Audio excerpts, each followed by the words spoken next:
Hey, it's Tanya. Wanted to respond back to a question that I got from someone regarding, again, purpose and them helping to identify what it is that they're good at, what where their passion lies, and things like that. And how do you know what it is? I again, you know, I don't mean to beat a dead horse. I mean, that doesn't make any sense, but this seems to be plaguing a lot of people. This whole, what am I here for? What am I supposed to be doing? What makes my heart sing? You get a lot of that right now, and people just are paralyzed by the lack of them feeling like they don't know what it is that they are supposed to be doing. And I will say it again, I'll say it a million times. Deep down in your heart, you know what it is. I mean, you may not have like a specific title or something like that, but you know what makes you happy. You know what you're comfortable in.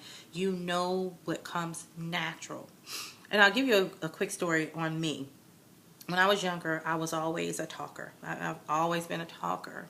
I mean, not only that, I asked a million questions, and God has a sense of humor, because now I have my daughter. She asks a million questions, and I'm like, oh my God. But just kidding. But for the most part, she does ask a lot of questions. But that was me. I was always this person that asked a lot of questions, and I talked a lot. And at a young age, I remember people putting a lot of emphasis on that, saying, "Oh my goodness, Tanya's, girl, do you ever be quiet? Girl, you just, do you ever shut up? You just talk, talk, talk, talk, talk, talk, talk." But it was just normal for me, and I didn't see anything wrong with it. And so over time, because again, like I said, it was always such emphasis, and I won't say they criticized me or told me not to talk. It was just the fact that it was bringing attention at that time that made me a little uncomfortable. And so as I grew up, over the years, I stopped talking as much. I became more aware of it. So it kind of put a little complex, if you will, on me about that. And so I was more mindful that I wasn't talking as much, although I wanted to, and it's like all this up, was bubbling up in me, and I really, really wanted to say some things, but I would always cut myself short and say, what, I'm not going to say anything else after that. And, so over the course of time, that's what happened. And it wasn't until obviously in my adult years and entering into a certain type of position where initially it wasn't a talking position, but it was, a training or anything like that, but it ended up evolving into that. And I remember back then I was so still struggling, I guess, so to speak, to find my way in the world. And, what would fit me and what I would fit into in terms of occupation wise. And I just remember so many times that there were jobs that, I just knew I was too vibrant for them. I remember saying to myself, no, this, I feel like I'm being smothered. I can't breathe. This, even though the work was fine, the pay was great, I just always felt like this is, it's hard for me to do. It's requiring too much energy for me to try to do this. And so, ultimately I would quit that job, or I would, get another job thinking, okay, well, this is going to be better. But it wasn't until again that I was thrown into this one position where I had no choice but to kind of become a trainer. And at first I was terrified, because I'm like, I got to get up in front of all these people and talk about something. Now I knew what I was talking about, so that made it a lot easier. But the point is that I had to get up in front of these people and talk.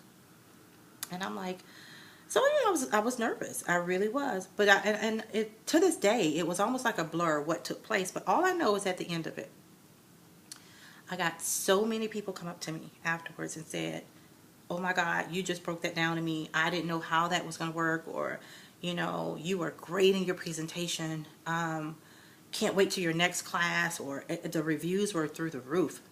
And over the years, consistently, that's what happened. I would get these reviews, the evaluations after classes that I did, or after speaking engagements, or being on panels, and things like that. That people would just literally bum rush me afterwards and just tell me, or they would reach out to me, privately in an email or, Facebook message or whatever it may be.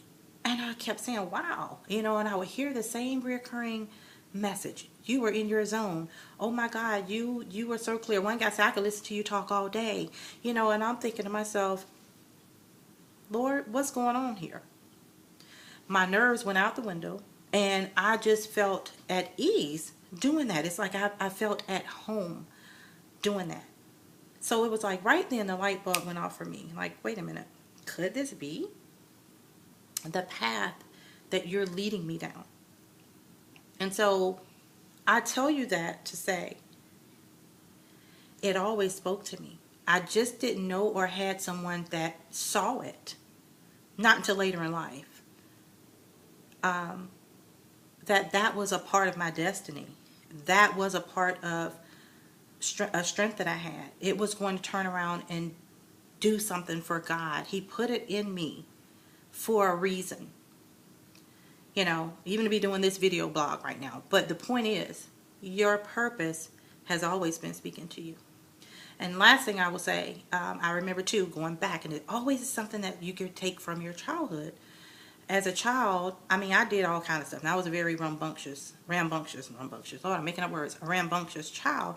I did a lot. I played a lot. But I found so much joy when I would be in my room and I would set up all of my teddy bears. And I had this desk that my dad made me. And I would sit there and pretend I was teaching. And I would do that for hours. Just me and my dolls and bears. And again, never understanding that would be something that would be a part of my creation, why I was here, why I was brought here.